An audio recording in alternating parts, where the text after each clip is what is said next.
My name is Ethan Cole. I'm 34. And for a while I convinced myself this small apartment in Seattle was all the world I needed. From my window, the Cascade Mountains are a distant, jagged promise of tranquility. I'm a software developer here, living a quiet life on my own terms. That illusion of peace shattered tonight. It turns out some scars are designed to reopen, and all it takes is a single notification to drag you right back into the life you fought so hard to escape. I was standing by the door, my phone lighting up in my hand. I glanced down, my thumb hovering over the screen. It was from my mother. "I'm sick, Ethan. Can you come home?" That was it. 10 simple words that felt like a punch to the gut, instantly dissolving the carefully constructed defenses I'd spent the last 2 years building around myself. My eyes drifted to the window where the last light of day was catching the snowy peaks in the distance. Seattle had been my sanctuary, the city where I finally started to breathe again after walking away from my father's whole empire. And now, that sanctuary was being invaded. I knew I had to go back. I wouldn't do it for him, never for him, but for her. My mother was the one person who hadn't looked at me with cold disappointment when I left, the only one who didn't call me a betrayer. My movements felt robotic as I pulled an old duffel from the closet and threw in a couple of shirts and a pair of jeans. Before shutting the door behind me, I took one last look at my place. It was sparse, orderly. A stack of coding manuals sat on the small dining table next to an acoustic guitar I hadn't picked up in months. This space was my deliberate escape from the suffocating world of family expectations and the constant low hum of ambition and wealth. But the past doesn't care about the new life you've built. It waits, and when you're not looking, it reaches out and pulls you under. The drive from Seattle over to Bellevue, where my family's estate is, should only take about an hour. Tonight, though, every single minute stretching out on the highway felt like an eternity, each mile pulling me closer to the life I had run from.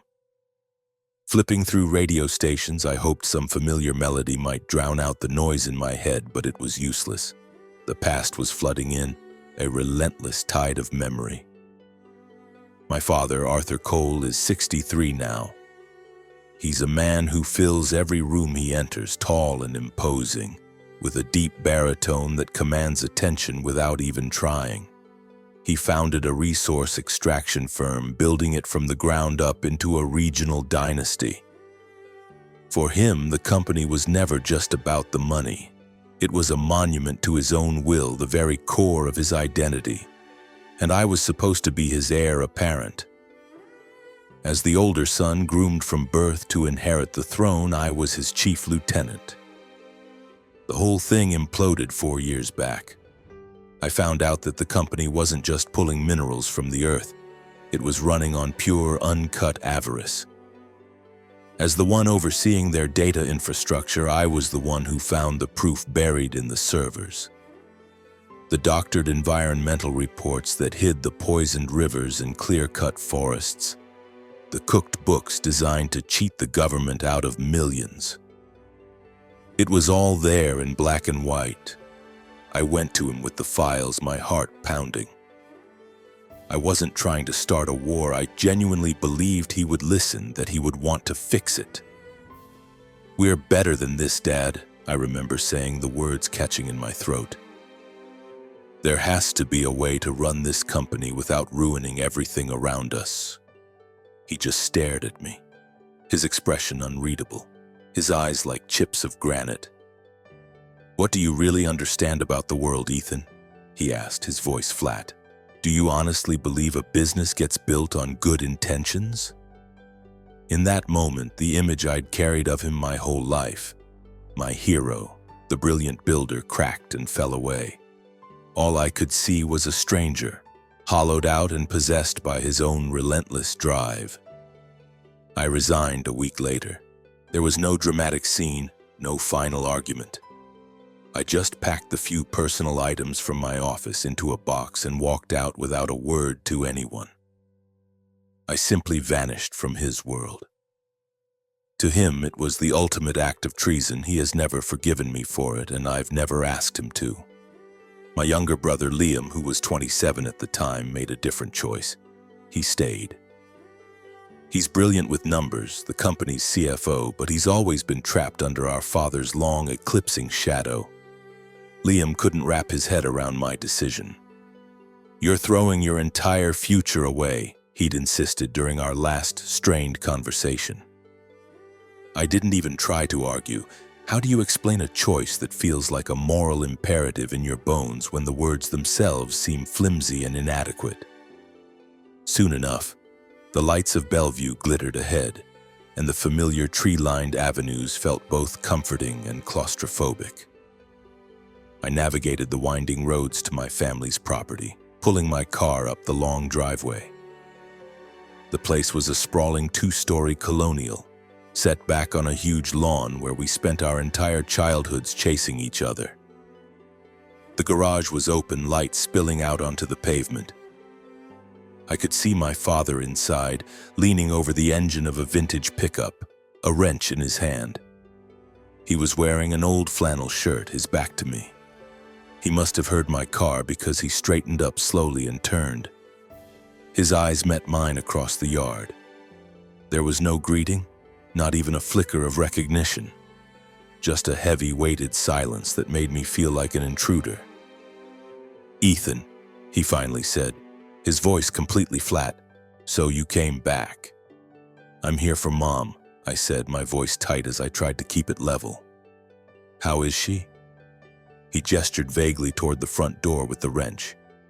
"Doctor says she needs to take it easy. It's cancer, stage 2. He paused, looking back at the truck's engine.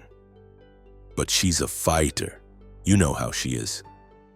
I gave a curt nod and moved past him, the air between us so thick it felt like I was pushing through something solid. Inside the house, the sterile scent of antiseptic hung in the air. I found my mother resting on a sofa in the main living room. She was so much smaller than I remembered, her frame fragile under a soft blanket. Her graying hair was pulled back elegantly, but her eyes, they still had that same vibrant light, a spark of defiance that the sickness hadn't managed to extinguish. "Ethan, my sweet boy," she whispered, a faint smile touching her lips as she held out a hand. I dropped to my knees beside the couch and took it in mine. Her skin was cool, but her grip was surprisingly strong, as if she was anchoring herself to me, refusing to let go. "I'm so sorry, Mom. I should have come home earlier," I managed to say, my throat tight with emotion.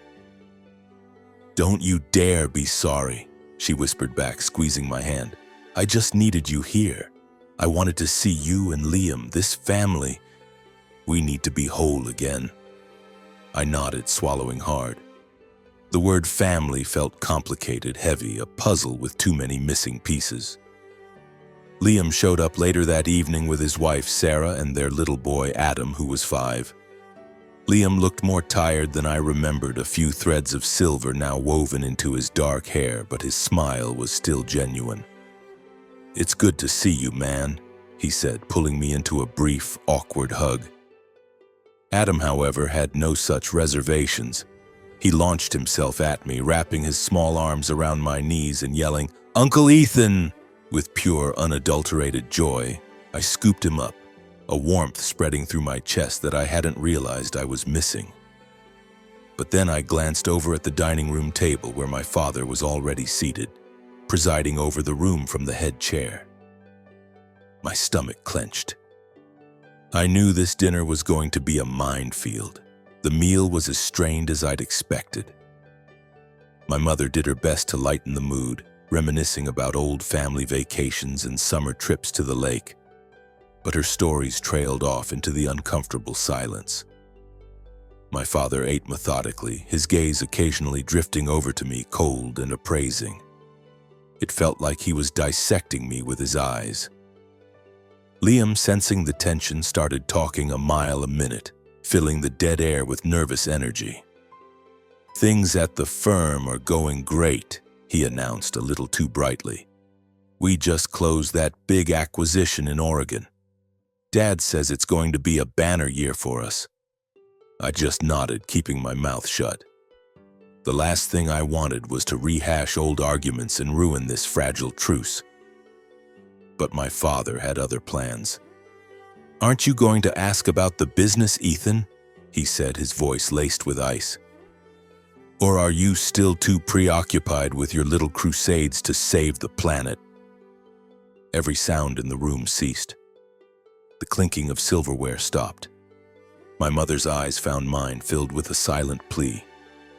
Across the table, Liam froze, his fork hovering halfway to his mouth. I drew a slow, deliberate breath, forcing myself to remain composed. "I'm focused on my own career, Dad," I said, my voice measured. "I have no interest in getting involved in yours." "Naturally," he shot back, his words dripping with sarcasm. "You've always excelled at running away from your responsibilities. You probably tell yourself it was some noble act, leaving like you did. But you're just a coward who turned his back on his own family." "Arthur," my mother cut in, her voice thin but sharp. "Stop it. Not tonight." I pushed my chair back and stood up, murmuring an apology to my mother before walking out of the dining room. I couldn't sit there another second. I didn't want to fight with him, not in front of her, not when she was so frail. But as I walked through the sliding glass doors and out onto the back patio, I could feel his stare on me, a physical weight on my shoulders. I knew in that moment that forgiveness wasn't just unlikely, it was impossible. He would never forgive me for what I did. And maybe, I realized with a jolt, I would never forgive him either. Later that night, I lay awake in my childhood bedroom. The walls were still covered with faded photographs of Liam and me with our mom, grinning on a sailboat covered in sand at the beach. Sleep felt a million miles away. My mind was racing, thinking about my mother and the impossible burden she carried, trying to glue the shattered pieces of this family back together. I thought about Liam, who had made the choice to stand by our father's side, surely aware, at least on some level, of the company's dirty laundry. And I thought of my father, the man I once worshipped, now a figure so warped by his own ambition he was barely recognizable. The next morning, desperate for a distraction and a way to avoid another confrontation, I decided to tackle the garage. It was a simple physical task that would feel useful.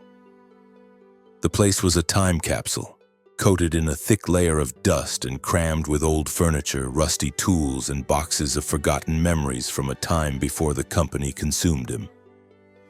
While wrestling with a stack of old winter tires, my hand brushed against something hard and metallic wedged behind them. I pulled it out. It was a small, heavy-duty lockbox. My curiosity flared, and after a moment's hesitation, I pried it open. Inside, nestled in foam padding, was a single external hard drive, an old model, but one I recognized instantly. It was the same kind we used for secure data backups at the firm. A small label was affixed to the casing, marked with the corporate insignia and a handwritten note. "Finance, 2018-2020. My pulse quickened. A voice in my head screamed at me to put it back, to walk away.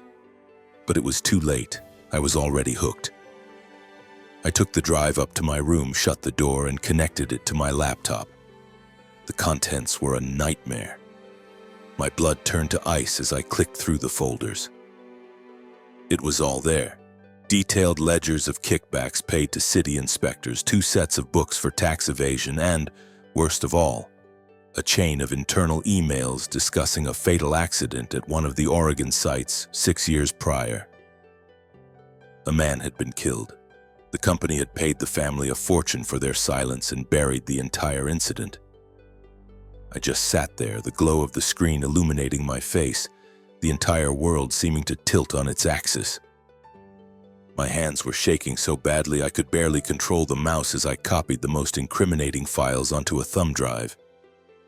I wasn't trying to blow up our family, not yet. But I knew with absolute certainty that this discovery had changed everything. There was no going back. Before I left the garage, I slid the lockbox back under the tires, but I didn't push it all the way in. I left one corner exposed, just enough so that my father would notice it was out of place. I wanted him to see it. I wanted him to wonder. I wanted him to feel even a fraction of the crushing weight that was now sitting on my chest. I woke the next morning with a sense of dread so profound it felt like a physical illness. My mother was still on the couch looking exhausted, but she managed a weak smile when I brought her a cup of coffee. "Did you get any rest, sweetie?" she asked, her voice raspy. "Slept like a rock," I lied, but I could tell from her expression that she didn't believe me for a second. She had always been able to read me, to see the things I tried to keep hidden. I sat with her for a while, telling her about my life in Seattle, about the software I was developing, but my thoughts kept circling back to that hard drive, to the poison it contained. Those secrets. And him. He materialized in the doorway of the living room a few minutes later. He was dressed for the office, his hair perfectly in place, but something in his gaze made my skin crawl. It wasn't just the usual cold fury, it was something else, something calculating and predatory. A shiver went down my spine. "Ethan," he said, his voice unnervingly calm. "Walk with me." Every instinct I had screamed no, but then I saw the look on my mother's face. A fragile, desperate hope. I couldn't refuse. I nodded and followed him outside. We walked into the backyard where the massive Douglas firs threw long, dark shadows across the lawn. The morning was crisp and cool, but the air felt heavy, hard to breathe. He walked a few paces ahead of me, his hands shoved into his pockets, his stride measured and thoughtful. He was planning his attack. "What were you looking for in the garage yesterday?" he asked, his back still to me. My heart hammered against my ribs. He knew. Of course he knew. He'd seen the box. I struggled to keep my voice even. "Just tidying up. The place was a disaster." He stopped dead in his tracks and slowly turned to face me. His eyes were like daggers. "Don't play games with me, Ethan. You think I'm a fool? You think I wouldn't notice you snooping around in my things?" I held his gaze, refusing to back down. He was testing me, trying to see how much I knew. I wasn't going to give him the satisfaction of breaking me. "If you're so concerned about what I might have found," I said, my voice low and steady, "maybe you should just ask me directly." A short, bitter laugh escaped his lips. "You always were so self-righteous. You think you can just unearth the past and sit in judgment of everyone." He took a step closer, his voice dropping to a low growl. "But you have no idea, Ethan. You live in a fantasy. The real world doesn't operate on your high-minded principles. Does it work by paying people off to cover up a man's death?" The question flew out of my mouth before I could stop it. The words hung in the air between us, and I watched his expression turn to stone. I'd hit a nerve. I'd crossed a line there was no coming back from. He closed the distance between us in a single stride, his face inches from mine. "You have no idea what you're meddling in," he hissed, his voice a venomous whisper. "If you have any sense at all, you'll erase whatever you think you found, for your mother's sake, for this entire family." I watched him turn his back on me and walk toward the house, each step precise and controlled. The weight on my chest was immense, a physical pressure making it hard to breathe. That wasn't just a warning he'd given me. It was a direct threat. And for the first time, I understood with chilling clarity that there was no line my father wouldn't cross to protect his empire and its secrets. I remained there in the yard for a long time, completely still. The wind moving through the trees around me. The sharp, clean scent of pine and wet soil did nothing to clear my head. Instead, it felt like the world was shrinking, the sky pressing down on me. I had to get out of there. It wasn't just uncomfortable anymore, it felt dangerous. He knew that I knew. I drove back to Seattle the next morning, the winding mountain roads a blur. My mind was a chaotic storm of fear and indecision. When I walked back into my apartment, everything was exactly as I had left it. It was small and quiet, the morning sun slanting through the blinds and illuminating the dust motes dancing in the air. I let my duffel bag fall to the floor and immediately felt for the small zippered pocket on the inside. My fingers closed around the thumb drive. It felt like a live grenade in my hand. I knew that if I made one wrong move, it would detonate, and the blast would obliterate what was left of my family and maybe me along with it. I sat down at my table, flipped open my laptop, and tried to lose myself in my work, a coding project for a small Seattle tech firm. It was no use. My mind was 1,000 miles away, back in Bellevue. I kept seeing my father's face, hearing the menace in his voice. And then I'd see my mother, so fragile on that couch, the one fragile link still connecting me to that life. I picked up my phone and called Mark, my closest friend from college and now a prosecuting attorney. I was vague, telling him only that I'd come across some highly compromising corporate documents and needed to know my options. "What have you gotten yourself mixed up in, Ethan?" Mark asked, his tone shifting from casual to serious. "If this is what I think it is, you need to be damn careful. Get me a copy of whatever you have. Encrypt it and send it over. Let me see what we're dealing with." My finger hovered over the trackpad. Sending those files to Mark was the point of no return. It would trigger an investigation, my father's company would be torn apart, and my mother. How could she possibly withstand that kind of fallout in her condition? But the alternative, doing nothing, burying the truth, felt like a betrayal of everything I believed in. The guilt would eat me alive. I told him I'd send it soon, that I just needed a little more time to process everything. The next few days were a blur. I tried to force a sense of normalcy, going into the office, attending meetings, staying late to write code. But a low-grade hum of anxiety followed me everywhere. It was then that I started noticing things. A dark sedan that seemed to be parked on my street every morning when I left for work. Hang-up calls on my cell phone. The distinct prickling sensation of being watched when I walked down the street. I tried to dismiss it as paranoia, my mind playing tricks on me after the confrontation with my father. But a part of me wasn't so sure. A part of me knew this was real.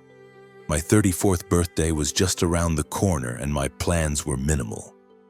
A quiet night in, a decent bottle of scotch, maybe an old film. That was my definition of a perfect celebration. But then my mother called, her voice frail but insistent.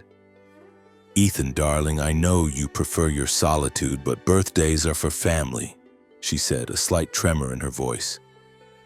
"I hate thinking of you all by yourself over there in Seattle. It must get so lonely. Please promise me you'll have Liam and his family over. I just want you to be happy." I wanted to tell her I was fine, that I had grown accustomed to being alone, but the sound of her voice made it impossible to say no. She was sick, and this wasn't just a suggestion. It was a desperate attempt to pull me back into the fold before it was too late. I closed my eyes and took a breath, promising her I would organize a small get-together with Liam's family. After we hung up, I called my brother.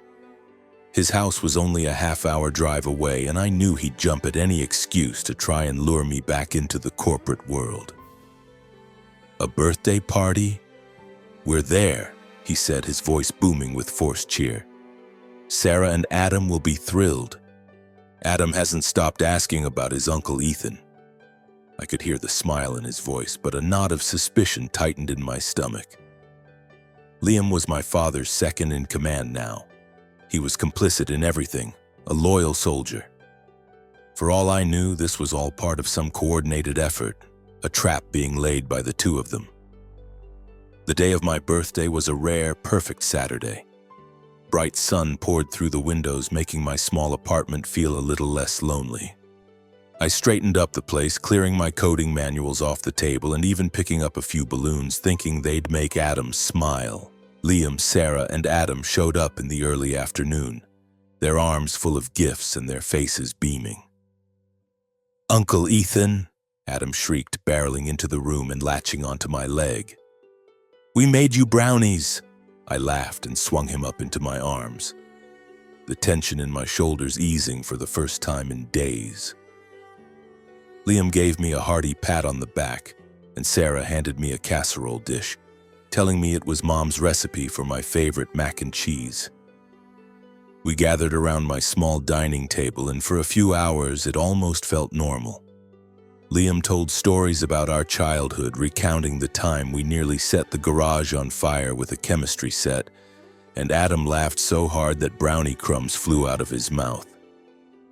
I tried my best to be present, to enjoy the moment, but the thought of my father was a constant cold presence at the back of my mind. He wasn't here, but I knew he was never truly absent. He had his ways of making his influence felt.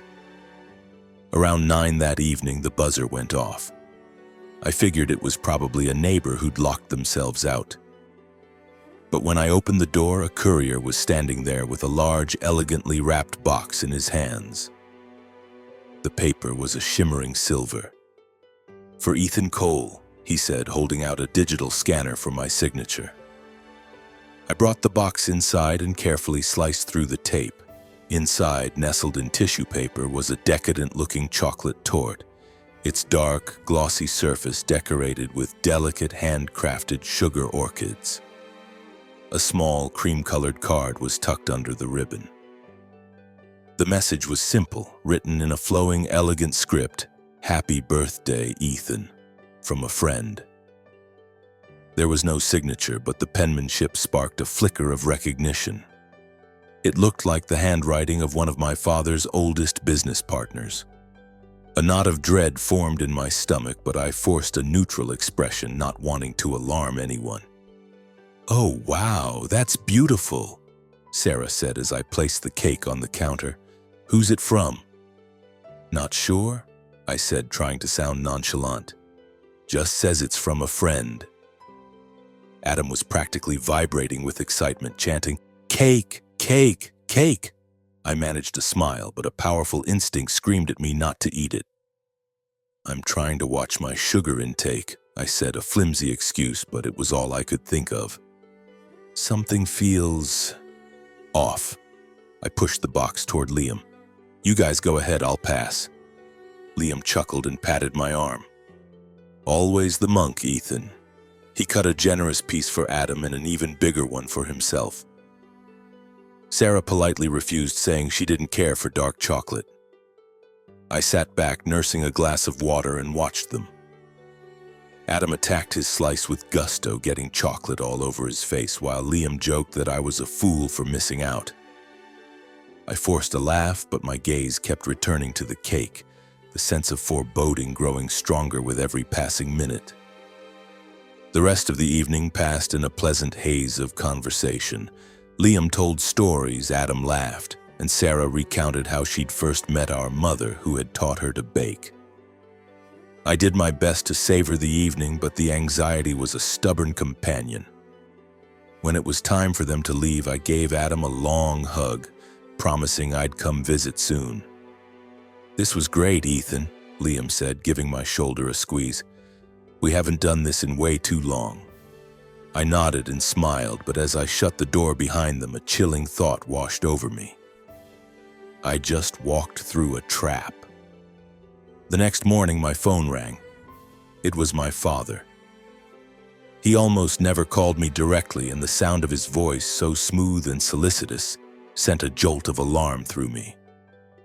"Did you have a nice birthday, son?" he asked. I paused, choosing my words carefully. "It was good, Dad. I had Liam and his family over. It was nice to see them." The warmth in his voice vanished, replaced by a razor-sharp edge. "What did you say?" "Liam's entire family was at your apartment." "Yeah," I said, confused by his reaction. "Mom suggested I invite them, so I did." Before I could say another word, he hung up. I stood there, phone in hand, staring into space. My gaze fell on the leftover cake still sitting on the kitchen counter, and a sickening, unthinkable possibility began to form in my mind. No, he wouldn't. He couldn't. But then I saw his face again in the backyard, his eyes cold and merciless. I knew with a certainty that terrified me that he was capable of anything. Maybe 30 minutes later, my phone rang again. It was Sarah. She was hysterical, her voice cracking with panic. "Ethan and Liam," she choked out. "They're at the hospital. Something's wrong. You have to get here now." My blood ran cold. "What is it? What happened?" "I don't know," she sobbed. "Liam got a call from someone and his face just went white. He grabbed Adam and raced out the door. He just said they needed to get to the emergency room for tests. The doctors are saying it's some kind of poison," she cried. "Acute liver damage. Adam, he's critical, Ethan, and Liam, he's in a coma. Please just get here." I was out the door before she finished the sentence, my mind reeling. On the frantic drive over to the hospital in Bellevue, the pieces began to click into place, forming a picture so monstrous I could barely look at it. Liam and Adam, the cake, my father's phone call. My brain recoiled from the conclusion, but my gut knew the truth. I found Sarah pacing in the ICU waiting area, her face streaked with tears, clutching Adam's tiny blue parka to her chest. "They just started throwing up this morning," she whispered, her voice a raw, ragged thing. "The doctors, they said they're both in critical condition. I'm so scared." I took her hand, a useless gesture of comfort when what I really felt was a volcano of pure rage building inside me. I found the attending physician and cornered him. He confirmed it. Both Liam and Adam were presenting with symptoms of extreme toxicity, a fast-acting agent that was systematically destroying their livers. "We're doing everything we can," he said, his expression grim. "But I have to be honest with you, their prognosis is not good." His words were like a physical blow. I looked back at Sarah, her face ashen, her eyes hollowed out with shock and grief. She was holding herself together by a thread. I wanted to say something, anything, to ease her pain. But my own throat was constricted with a mixture of fury and horror. All I could do was stand there, my hand on her arm, while the image of that chocolate cake and the sound of my father's voice played over and over in my head. I was sitting in a plastic chair in the hallway, my head in my hands, trying to make sense of the unthinkable, when I saw a figure approaching from the far end of the corridor, a figure I knew all too well. My father, Arthur Cole, strode toward us. He was dressed in a perfectly tailored charcoal suit, not a hair out of place, but for once the mask of control had slipped. I could see the tension etched around his eyes. He went to Sarah first, laying a hand on her shoulder and speaking to her in a low, soothing tone I couldn't make out. She nodded numbly, fresh tears spilling down her cheeks before turning and walking a few paces away, leaving the two of us alone in the sterile, echoing hallway. "Ethan," he said, his voice as cold and hard as ever, "how are you holding up?" I looked at him and a white-hot rage, pure and blinding, surged through me. "Okay? How could I be okay?" My brother was unconscious in a hospital bed and my 5-year-old nephew was dying. I got to my feet and closed the distance between us, my whole body shaking. "You know, don't you?" I hissed, keeping my voice low so Sarah wouldn't overhear. "The cake, the phone call. You know exactly what happened." He actually had the audacity to look surprised, a brief flicker of disbelief before his features settled back into a mask of placid concern. "What are you talking about, Ethan? Are you honestly suggesting I had something to do with this? You're losing your mind." "Don't you dare play innocent with me," I snarled, moving so close I could see the tiny broken blood vessels in his eyes. "That cake was sent to my apartment, to me. And now my brother and my nephew are poisoned. You expect me to believe that's just some random tragedy?" His expression hardened, his eyes turning to black ice. He didn't even blink. "You're making wild, baseless accusations against your own father," he said, his voice dropping to a deadly calm. "You have no proof." Do you really think I'm a monster? He continued, his voice laced with indignation. Do you honestly believe I would hurt my own son? My own grandson? Am I that evil in your eyes? His words landed like a physical blow, striking a deep, buried part of me that desperately wanted to believe him. But then the images flooded back in. The data on that hard drive, the bribes, the dead worker, his thinly veiled threat in the yard. I remembered the flicker of panic in his voice on the phone that morning. Coincidence? Not a chance. He was in this up to his neck. You told me to forget what I saw, I said, my voice barely a whisper but sharp as a razor. You said it was for the good of the family. Whose good, Dad? Yours? The firm's? What secrets are you so desperate to protect? He shook his head, his mouth tightening into a thin, hard line. You're delusional, Ethan. You're letting your conspiracy theories run wild. I am here because my son and my grandson are in this hospital. I am not going to stand here and listen to this insanity. I wanted to lunge at him, to grab him by the lapels of his expensive suit and shake the truth out of him. But it would be useless. He would never break. And with Sarah just down the hall and my mother at home, getting weaker by the day, I couldn't afford to lose control. I took a step back, drawing in a long, steadying breath, and met his gaze.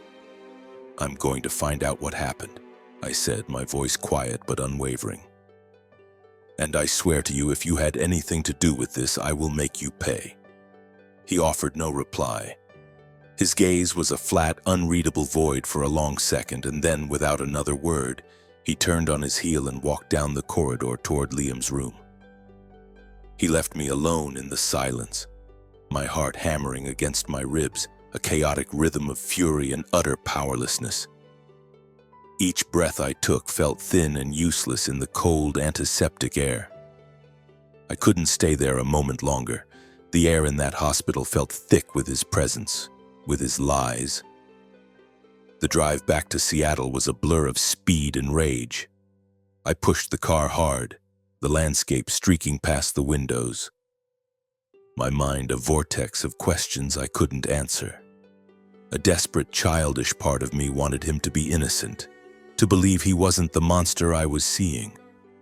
But the evidence was a cold, hard chain linking back to him. The cake, the vaguely familiar handwriting on the card, the panic in his voice on the phone. This couldn't be ignored, not with Liam and little Adam fighting for their lives. And not when I knew, with sickening certainty, that the poison had been meant for me. The first thing I did when I got back to my apartment was go to the kitchen. The leftover tort was still on the counter, sitting in its silver box. It looked so innocent, a piece of a celebration, but seeing it now made my stomach clench. With surgical precision, I used a pair of tongs to lift the entire thing, box and all, and sealed it inside 2 heavy-duty plastic bags. I wouldn't touch it with my bare hands.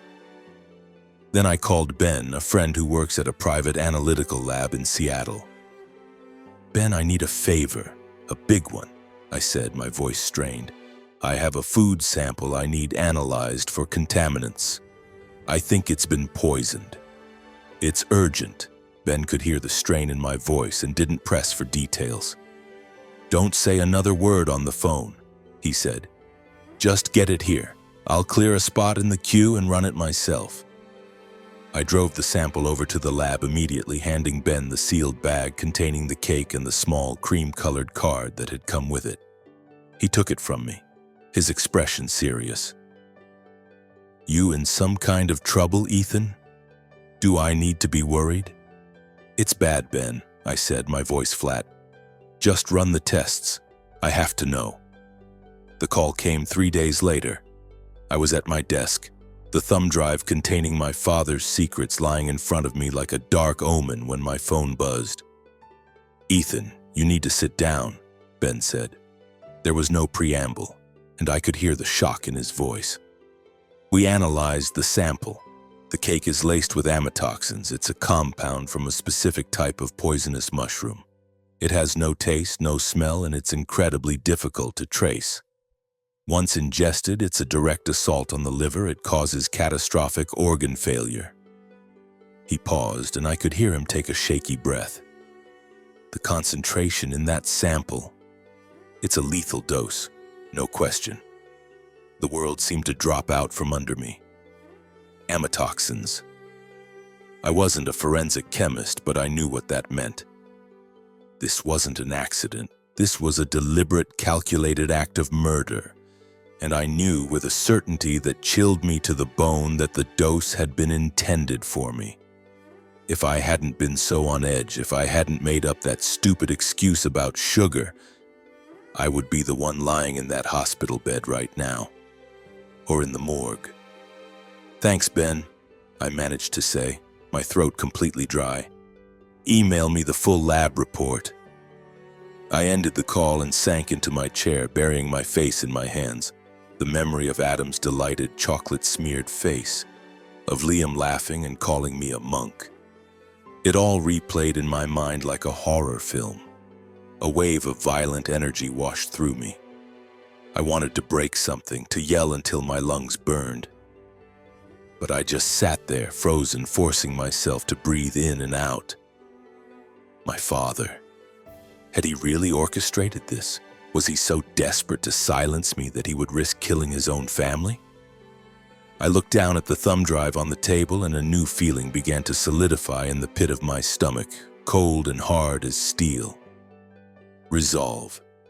This was not going to be another secret buried under the weight of his power. Not again. I opened my laptop, inserted the thumb drive, and began compiling the evidence. I pulled every file, the shadow ledgers, the email chains detailing the kickbacks, the internal memos about the cover-up of the mining fatality. To this digital mountain of corruption, I added one more file, Ben's official lab report, a sterile scientific confirmation of the amatoxins in the cake. I bundled everything into a single, heavily encrypted archive. Then, using a secure, anonymous file-sharing service, I sent it all to Mark. My message was short and direct. "Mark, this is it, everything I have. Financial crimes, a cover-up of a workplace death, and the toxicology report for the cake that put my brother and nephew in the ICU. I know you'll do the right thing with this. Thanks for everything." My finger hovered over the send button for a long moment before I finally clicked it. A profound sense of release washed over me, immediately followed by a new, colder wave of dread. This was it. I had just aimed a weapon at my own father, a weapon that could, and likely would, destroy the empire he had spent his entire life building. And my mother. What would this truth do to her in her fragile state? But I couldn't let that stop me. I couldn't stand by while Liam and Adam paid the price for my father's sins. I removed the thumb drive, placed it in a small safe in my closet, and sat by the window. The lights of Seattle were beginning to glitter in the twilight, but the familiar view offered no comfort. All I could think about was my mother, about her desperate, futile attempts to mend a family that was already rotten from the inside out. I thought of Liam, my stubborn, loyal brother, now still and silent in a hospital bed. I thought of Adam, a little boy whose bright, infectious smile might be extinguished forever. My hands balled into fists, my fingernails digging into my palms until they hurt. I felt powerless, but I had done the one thing I could. I had given the truth to Mark. He would know what to do with it. In the days that followed, I threw myself into my work with a desperate intensity. The tech firm was in the middle of a major product launch, and I welcomed the distraction, burying myself in code, drowning out the world with logic and syntax. But the moment I stepped back into my quiet apartment each night, the anxiety would come rushing back. I found myself obsessively checking my phone, jumping at every notification, waiting for news from either Sarah or Mark. Sarah's calls were a daily ritual of heartbreak. "Adam's still not responding to treatment," she'd tell me, her voice raw with exhaustion and grief. His liver, it's just not recovering. And Liam, he's still in the coma, Ethan. I don't know how much more of this I can take. I started making the drive over to Bellevue every day. I'd bring Sarah coffee and food she wouldn't eat, and I'd sit by Adam's bedside for hours, holding his small, limp hand and telling him stories about the stupid, reckless things his dad and I used to do as kids. He never stirred, but I kept talking, praying that on some level my voice was getting through. Liam was in the room next door, a still form lost in a tangle of tubes and wires, seeing my brother, who had always been so vibrant and alive, reduced to this. It was a fresh agony every single time. Sarah divided her days between the two rooms, a ghost haunting the hallway, her face drawn and pale, her eyes perpetually red-rimmed. "Thank you for being here, Ethan," she told me one afternoon, her voice thick with unshed tears. "I don't think I could do this alone." "You're not alone," I promised, though the words felt hollow. I felt as helpless as she did.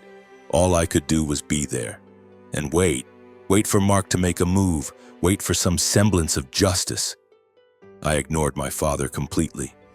He called a few times, leaving messages that were chilling in their normalcy. "Ethan, just checking in. Your mother is asking for you." I deleted them without listening to the end. I couldn't bear the sound of his voice, couldn't look at his name on my screen without picturing him as the monster who had done this. I poured all my energy into my job and my daily trips to the hospital. But every time I looked at Adam's small, still form, dwarfed by the medical equipment keeping him alive, a fresh wave of rage would crash over me. I wanted to storm into my father's office and scream in his face until he admitted what he'd done. But I knew it was pointless. He would never confess. He would never yield. The call from Mark came 3 weeks after I'd sent him the files. His tone was grave, but I could hear an undercurrent of adrenaline in his voice. "Ethan, we've reviewed the data," he said. "This is big, bigger than I thought. Bribery, massive tax fraud, the workplace fatality cover-up. Your father's company is dirty as hell. We've officially launched a full-scale investigation. The feds are involved now." I collapsed into a chair, a dizzying mix of relief and terror washing over me. "What about the cake?" I asked, my voice barely a whisper. Mark paused. "We're on it. The payment for the delivery was routed through a shell corporation, but we found financial ties between that shell and one of Coal Resources' international subsidiaries. It's not a smoking gun, not yet. We can't definitively link your father to the order, but we're closing in." "You made the right call, Ethan," Mark said before hanging up.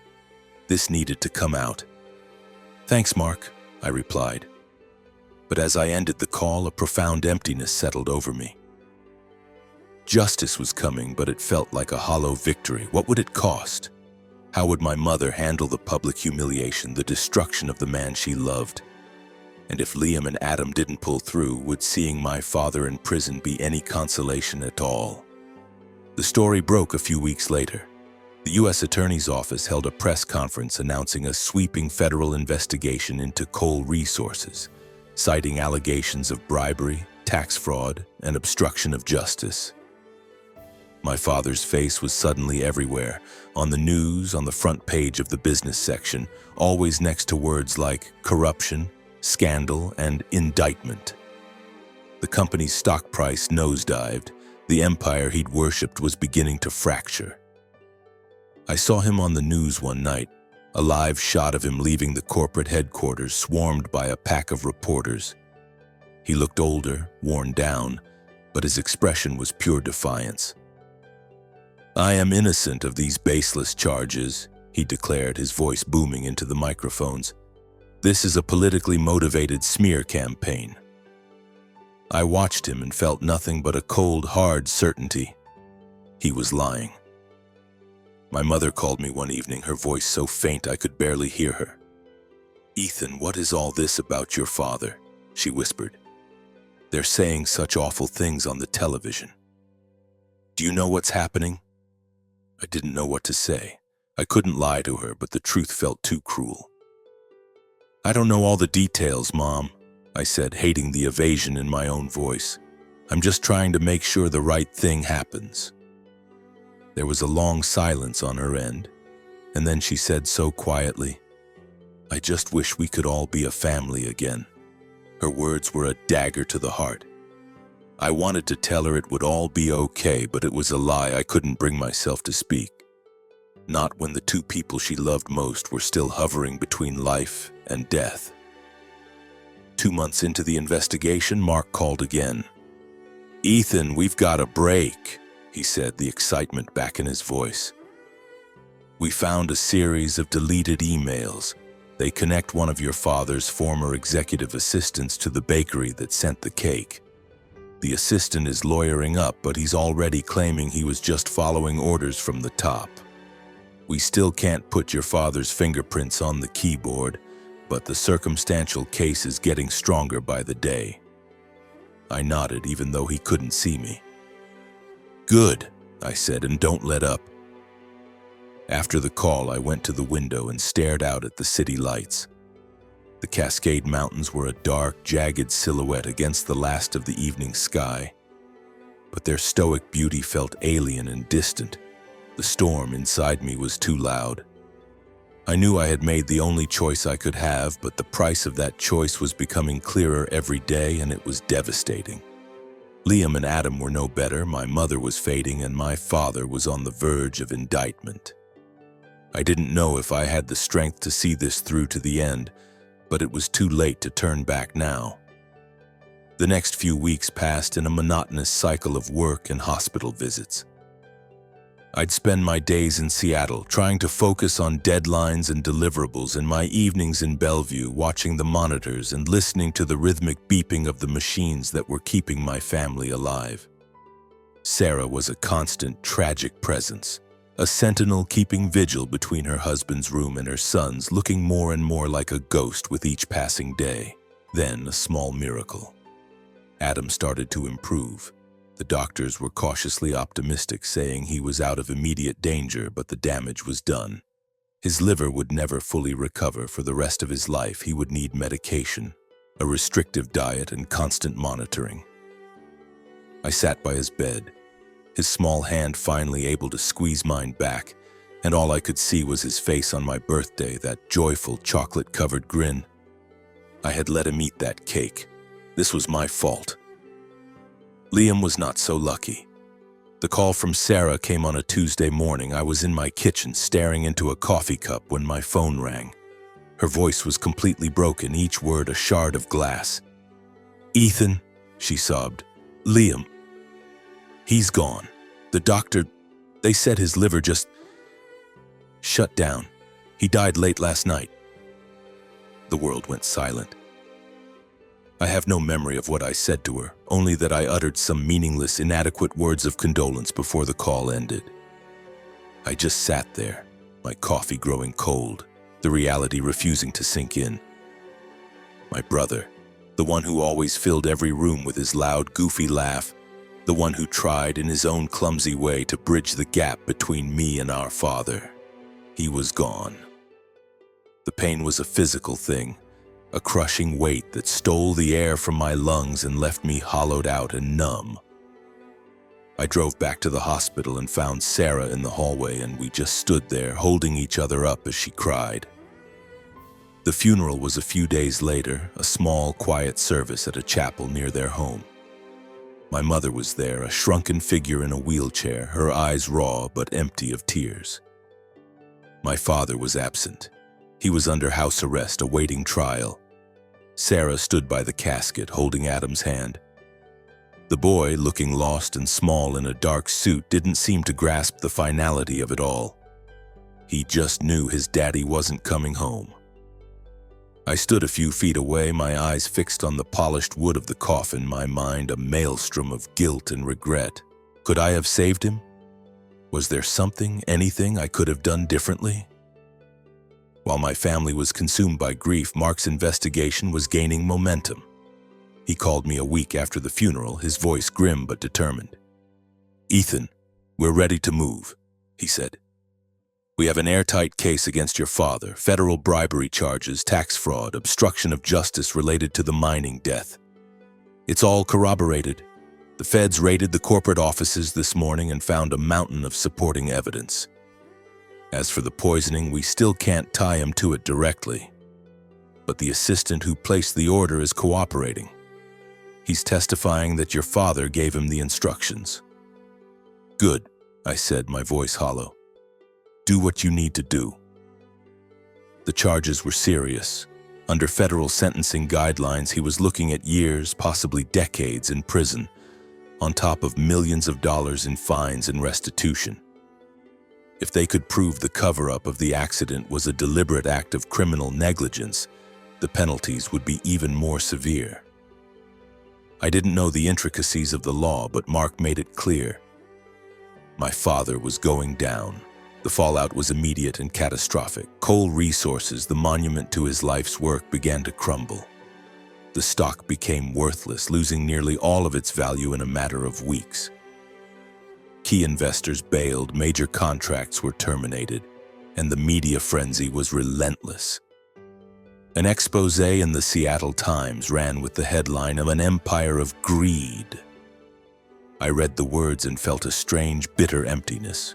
He had lost it all, his legacy, his power, his freedom. But none of it would bring Liam back. None of it would make Adam whole again. None of it would mend my mother's broken heart. I went to see her a few days after the funeral. She was confined to her bed now. So frail she seemed translucent, but her eyes were still sharp, still searching. "Ethan," she whispered, her grip on my hand surprisingly firm. "I know. It was you, wasn't it? The documents you found. You're the one who went to the authorities." I couldn't look at her. I just nodded. "I had to, Mom. I couldn't let him get away with it." She was quiet for a long time, her gaze fixed on the ceiling. Then her fingers tightened around mine. "I'm not angry with you," she said, her voice barely audible. I wish it didn't have to be this way." Her words were a quiet devastation.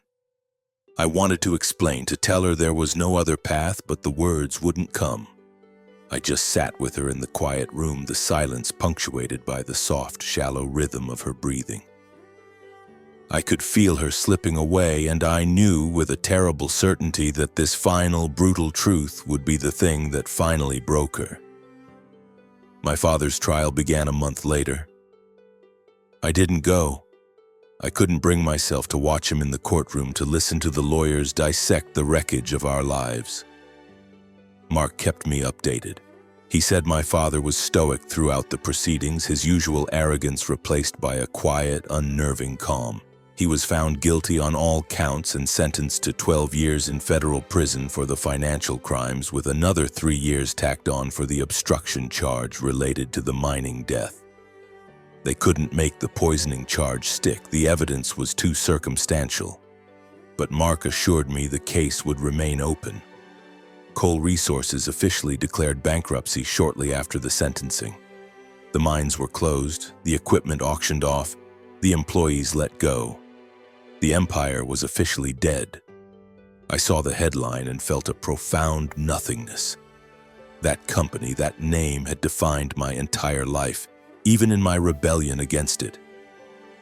Now it was just a ghost, a cautionary tale about the corrosive nature of greed. A few months after the trial, I sold my apartment and left Seattle. The city was haunted.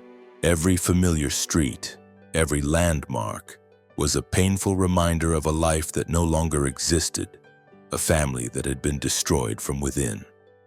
I ended up in a small, quiet town on the Oregon coast called Newport, where the sea is a constant churning presence and the air always tastes of salt. I found a small apartment on a bluff overlooking the Pacific, and I'd watch the fishing fleet head out every morning, their lights blinking in the pre-dawn gloom. It was a simple place, far from the world I had known, but it was a place where I could finally feel the air in my lungs again. A place to begin the long, slow work of rebuilding. I got a job with a small marine technology company writing software for their underwater research drones. The work was engaging enough to keep my mind from wandering into the dark places it wanted to go. I coded, I analyzed data, I drank coffee. My new co-workers were decent, uncomplicated people who knew me only as Ethan, the quiet new programmer who kept to himself. I preferred it that way. It was a relief to be ordinary, to be invisible. But the past was never truly gone. It lived with me in the quiet hours after work. I kept a single photograph on my desk, a picture of Liam and Adam from a fishing trip we'd all taken a few years back.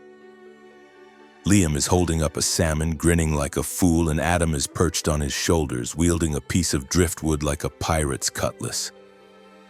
Every time I looked at it, a familiar ache would bloom in my chest. Liam was gone forever, and Adam, while he was a survivor, would carry the physical scars of that day for the rest of his life. I spoke to Sarah every Sunday. "He's doing okay," she'd tell me, her voice always carrying a trace of the permanent sadness that now lived in her. "But he asks about his dad all the time. He wants to know when he's coming home." I never know what to say. I tried to send Sarah money for Adam's medical bills, but she would never accept it. "You've already done so much, Ethan," she'd say. But it never felt like enough. It couldn't be. I was the one who had brought that poison into my home. I was the one who had, in my ignorance, served it to my family. I had pulled them into the line of fire. I never spoke those words to Sarah, but I didn't have to. The guilt was a silent, permanent resident in our conversations. My mother died a few months after Liam's funeral. The doctor said she passed peacefully in her sleep, that her body had simply grown too weary to continue the fight. I went back to Bellevue for her service, and as I stood by her grave, I felt the last anchor to my old life slip away. My father wasn't there. He was serving his time at a federal penitentiary in California. I didn't know if he'd been told of her death. I found that I didn't care. He had made his choices, and those choices had burned our world to the ground. Before I left Bellevue for what I knew would be the last time, I drove by the old house. A for sale sign was staked in the front lawn. The windows were dark and empty. I let myself in with my old key and walked through the vacant rooms, my footsteps echoing on the bare hardwood floors. I stood for a long time in the living room, in the exact spot where my mother had lain on the sofa, where she had taken my hand and pleaded for peace. In a dusty corner of her bedroom closet, I found a small keepsake box. Inside were old report cards, photographs, and a stack of letters she'd written to Liam and me over the years. I picked one up, addressed to me, her familiar looping script now shaky with age. "Ethan, my sweet boy," it read. "You have more strength in you than you will ever realize. Don't let this pain be the thing that defines you." I carefully folded the letter, slid it into my wallet, and walked out of that house forever. Back in Newport, I settled into a quiet rhythm. I spent my weekends walking the long, windswept beaches, watching the relentless rhythm of the tide. The hate I'd felt for my father had finally burned itself out, leaving behind a profound and weary sorrow. Arthur Cole, the titan I had once revered, was just a man who had built an empire and then allowed it to consume him, now trapped in a prison of his own making. He was serving a 15-year sentence, and with his age and failing health, it was unlikely he would ever be a free man again. The media had long since moved on, and Cole Resources was nothing more than a footnote in business school textbooks, a cautionary tale. But I could never forget. Not because I still craved vengeance, but because the lessons had been carved into my soul. I used to believe that exposing the truth would be a liberating act, that justice would be a balm. But justice, I now understood, doesn't heal. It simply restores a brutal kind of order. It's a cold, impartial accounting, and the cost of that accounting can be a loss so vast it can never be repaid. I began to write, filling the pages of a journal with the things I couldn't say out loud. I wrote about Liam and Adam, about my mother and the man my father used to be. I wrote about the corrosive nature of unchecked ambition, how it had hollowed out a good man and turned him into a monster. But mostly, I wrote about forgiveness. Not for him, for myself. For years, I had carried the crushing weight of my own role in the tragedy, for giving them the cake, for walking away from the company, for failing to stop the inevitable. But I was slowly coming to understand that some things are beyond our control. All we can do is make the right choice, the hard choice, and then learn to live with the consequences. If there's any wisdom to be found in all this wreckage, it's this.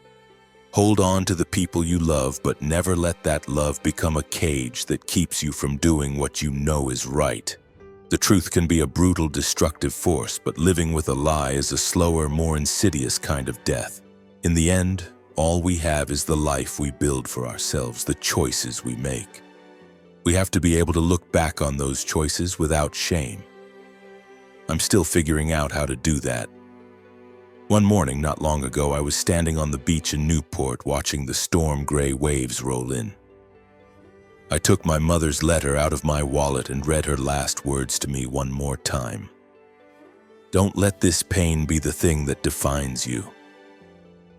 I folded the worn piece of paper and put it safely away as the wind whipped off the ocean, cold and clean against my face. I don't know if I'll ever be truly at peace, but I'm moving forward. And for now, that has to be enough.